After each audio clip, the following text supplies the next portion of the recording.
So you know the general idea of what elimination is, right? Okay, you are, first of all, you're making sure both equations are set up in standard form. If they're not, you got to do a little rearranging. And then you're looking to see if a variable is ready to be eliminated. And if it isn't, then you have to make it so that it is. That's the gist, right? So if I start out with a problem like this, 6x plus 5y equals 19, and 2x plus 3y equals 5, and you are operating under yesterday's notes, meaning, hey, either the x's were already ready or the y's were already ready. Oops, they're not now. Well, then you were like, well, okay, at least, we grab the door, Kevin. At least if one set was ready to just do a subtraction and change the sign. So do you automatically see how this makes it a little bit harder? So I'm not ready to add. I'm not even ready to subtract. So I'm going to do one other thing to make sure that I can get this ready. Does anybody look at two of the terms and kind of feel like there's one telling you it might be a little bit easier to cancel out instead of the other one? How about the x's? What do you notice about the x terms, Jake? Yeah, one of the x terms fits evenly into the other x term, right? 2 can divide evenly into 6. 3 does not divide into 5, okay? So I'm going to get rid of my x terms, I've decided. But I have to do something to this equation first. Man, there's a positive 6x. If that 2x was a negative 6x, I'd be all set. So it's not a negative 6x, but could you multiply everything by something to make it a negative 6x? You see where I'm going with this? What would I need to multiply everything by? A negative 3. So I'm going to take this equation. I have to rewrite it to get it ready. And now I'm going to have that negative 6x, which is great because that's the whole reason I did this, a negative 9y, and then equals a negative 15. And again, this equation is done. I don't need it anymore. And all I did by multiplying one of these equations by negative 3 was I got it ready. And if we keep going with that whole highlight it when it's ready, you can add. We're turning all these problems into an addition problem because now this is just like I taught you yesterday. So now this is going to give you 5y plus negative 9y, and then this is going to give you a positive 4, and the rest is the same, guys. So my y value works out to be negative 1. Let's just finish it off. Now that I know my y value is negative 1, pick one of these equations. Here's the only thing I could choose this equation if I wanted to, but it's just bigger numbers. When we have bigger numbers to work with, we tend to make mistakes. So I could use this one even though I crossed it out. You could use whichever one. I'm just going to put it back in this original one just to show you that 2 times x plus 3 times y is equal to 5. Okay, watch. You notice what I did with my finger? I am ready to copy this here, but when my eyes are going back and forth between here and there, it's very easily for me to write 19, 5, or negative 15. I have to make sure I'm using everything from the same equation. Common mistake. So then this is negative 1. So you're going to have 2x minus 3 is equal to 5. Plus 3 plus 3. That gives you your 2x equals 8, which gives you an x value of 4. Are you good on that so far? Okay? So in this particular example, we only had to multiply one equation to get it ready, right?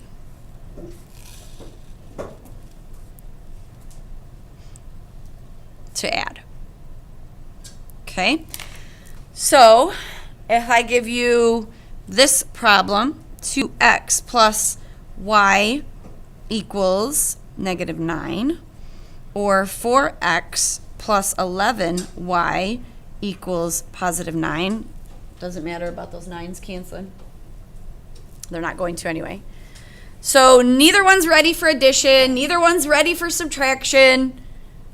I have 2 good options in this, don't I? So what are my options? Does 2 go into 4? Yeah. I'm telling you right now, this is the hardest part, is figuring out what equation to multiply by what. Once you figure that out, you're home free. So option 1 would be what? To multiply the first equation by what if I want to cancel the x's out? If this was a negative 4x, it would cancel this positive 4x. So option 1 would be multiply the first equation by negative 2. That will cancel the x's, right? So that's going to give me what? A negative 4x minus 2y equals 18. This one is now done. I've set myself up for addition, and then I go. Do we want to save some time today and not solve all of these fully? Okay, so now, I'll at least solve the first one. So those are ready. Those cancel. 11x plus this is going to give me positive 9y. This is going to give me what? 27, which means that you have a y value of 3, and then you plug in to find your x, which works out to be negative 6. Okay, option 2, did anybody see another option? Sometimes people actually like this better. They're looking at 2x plus y equals negative 9, 4x plus y, 11y. What if I told you have to cancel the y's? Sorry. Then you don't have the option of multiplying that by a negative 2 anymore. But what would I multiply it by? What could cancel this positive 11y? If that were a negative 11y. So could I multiply everything by negative 11 and have it also work? Yeah, watch. So that's going to give me negative 22x, excuse me, minus 11y equals 99. It does give you a little bit bigger numbers to have to work with, but that's okay. And then that's going to mean it's now ready for addition, which is going to give you, what's this going to give you here? Negative 18x. And I want you to notice something, that here we canceled and we found the y first. Now we're canceling and finding this first, and this is going to give you a positive 108. And when I divide 108 by 18, you should get 6. Which I should have finished this problem off. So your x is actually going to be negative 6. So if I would have finished this off, I would have found that it's negative 6 comma 3 either way. So you can't really go wrong. You could cancel the x's or the y's. You could be sitting next to your friend. You could do it one way, they could do it the other. You're going to get the same answer. They're just going to get their y first, and you'll get your x first. So are you good with that? Okay, that was me having to multiply one of the equations to get it ready. You ready for that next level? So if I give you 4x plus 5y equals 35, and then 2y equals 3x minus 9, what do you notice right off the bat? They're not in standard form. The first one is, but the second one isn't. So I have to kind of arrange terms. Okay, that's what we call it. So let's arrange our terms to get it to standard form. To do that, what do I have to do? I have to subtract 3x from both sides. Okay, I'm going to bring this down just to kind of give myself a clean workspace. Right underneath it, I'm going to write my new equation. My 2y goes here. It was under the x. Line it up. You have to line it up. My 3x is now negative and goes here. And my negative 9 was just fine where it was at. Okay, so it's a little bit better. So now I'm looking at this. 3 doesn't go into 4. 2 doesn't go into 5. We are automatically going, well, what do I do now? What would you think you could do? You have so many options here. I have to get the x's or the y's ready to cancel. So what could I do? And guess what? Yeah, Jake. Use decimals? No, I don't want to use decimals. You could if you want. But what would you need to, I don't want to do that. I would have to do what? Tyler, do you have your hand up? You're going to have to multiply both of the equations by something. So what if this was a 12x and this was a negative 12x. Would that work? Yeah. So what I would do is I would find, remember what we call the LCM, the least common multiple? I need to find a number that both 4 and 3 go into. And so watch, if I want to make, this is option number 1, is cancel your x terms, make it a 12x and a negative 12x, because I just multiplied those together. What would I need to multiply the first equation by? Now be careful here. I just need to, are the signs already good to go? Yeah, one of my signs is already negative, one of them's already positive. So we're good to go. So if I just multiply this by 3 and this by 4, will my x terms be opposites of each other? Yes. Okay? So now I have to rewrite both of these equations. So this is going to give me a positive 12x, a 15y, and that's, what is that, 105? That's 70. Okay? That's going to give me my negative 12x, my 8y, and my negative 36. Okay? So now I have it ready to go.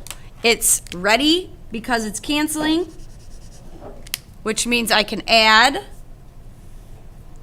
And I'm going to cancel these out. 15 plus 8 is 23y is equal to subtract, because the signs are different. And that works out perfect, because what happens when I divide by 23? I thought it was going to get ugly. It goes in evenly. Okay, so that's going to give you 3. Woo, whole number. Okay, so did you catch what I just had to do? I had to look at that and decide it wasn't ready with addition. It wasn't even ready with subtraction. It wasn't even ready with one multiplication. I have to multiply then both of these equations by something. Okay, what if I wanted to solve for y? Or cancel the y, sorry. If I wanted to cancel the y's, what could I make the y terms? You see where I'm going? If this was a positive 10y and this was a negative 10y, would they cancel? Yeah. So I got to show you something, though. Something a little bit different happens here. Please watch your phone. So negative 3x plus 2y equals negative 9. Okay, ready? Let's cancel the y's. But what are you going to have to do differently here, guys? And this is it, and then we're done after this. Is just multiplying this one by 2 and this one by 5 going to be enough? No. Because look at the signs of them. Here, one was already positive and one was negative. Here, they're both positive. So you know what you have to do? You have to either multiply this one by 2 and this one by negative 5, or could you multiply this by negative 2 and this by positive 5? Does it matter which one is the negative 10? No. So you have to decide when they're both going to be positive here, when the signs are already ready, or when one of them's got to be negative because they're both. Do you understand? So now we go through and we say 8x plus 10y is equal to 70, and then 15x minus 10y is equal to 45, and then they're ready. Okay, and then when I cancel this out, there's my 23x, and that's going to give me my other value, which we probably should have, let's solve for the other one. So this is going to give me 23x equals 115, which when I divide by 23, I get an x value of 5. So my x is 5, 3. Let me just show you that if I would have put 3 up in here for y, I would have gotten 5. Or vice versa. If I put the 5 here for this. So we just didn't finish the problem completely, which we probably should have, but do you get it? Understand? So you have got to decide when you look at a problem what needs to be done to it. We won't do this one the whole way. I just want you to tell me all of the options. First of all, you have to do what? And this is supposed to be a y. That's a whole different problem. What do you have to do first? Put it in standard form. So that's going to give me 3x. I'm just recopying just to keep it clean. Negative 5x, positive 9y equals 5. Okay. Give me options. If I want to cancel the x terms, what would I multiply the first equation by? Positive 5. Multiply first equation by 5. What would I multiply the second equation by? 3. And that would give me positive 15, negative 15. Are you good with that? If I wanted to cancel out the y's instead, what would I multiply the first equation by? Yeah, that would be 9. First by. And what would I multiply the second equation by? 7. Okay? It's gonna be that. Now, there are gonna be some times where I'm trying to think if there's like if this was 6x minus 2y equals 10, and then 9x plus 7y equals 6. 6 and 9. I don't need to multiply this by 9 and this by 6. That's gonna give me 54. Can I get the 6 and the 9 to cancel with a smaller number besides 54? Is there a smaller number that both 6 and 9 go into? 18. So guess what? If you do that every time and you just do the opposite of each other, it'll work, but you're going to have some giant numbers. So if I want to make this positive 18x and negative 18x, what would I multiply the first one by? 3. What would I multiply this by? 2, and then one of them's got to be what? One of them's got to be negative. So this is just showing you the LCM. The least common multiple of 6 and 9 is not 54. It's 18. So you can make those 18s. You don't have to make them 54s. If you don't catch it, will it mess you up? No, you'll just have some bigger numbers. Okay, and then guess what? I'm literally going to show you like one word problem because they are the exact same as the setup of all the other ones that we've been doing in graphing and substitution, and then you're just going to solve it with elimination today. So you're going to build a quilt. And your quilt is going to have 2 different types of materials. You're going to alternate stripes of flannel and satin. Flannel, satin. You get the point. Okay? So you went and you bought and you saw that at Joann Fabrics, satin is $6 per yard. Flannel is $4 per yard. It's not as fancy. You bought a total of 16 yards for a cost of $76. It's all the information you need to figure out how many of each that you got. Okay? How many yards of satin did you get? How many yards of flannel did you get? So this takes it way back to the very first type. So you bought some material. You bought some satin. You bought some flannel. And it totaled 16 yards. Agreed? Okay? Satin is $6 per yard. Flannel is $4 per yard. And you spent $76. Okay? Now, this particular problem is set up so it's not going to be ready. That's why it's in the section. You're going to have to multiply this equation by something. You're going to either have to multiply by -6 to cancel the y's, or why did I put y there? Or -4 to cancel the f's. Do you see what I mean? You get to pick. So you're setting the problems up the same way we've been doing it, except now you're going to have to get those equations ready with the types of problems that we just talked about. Okay? All right.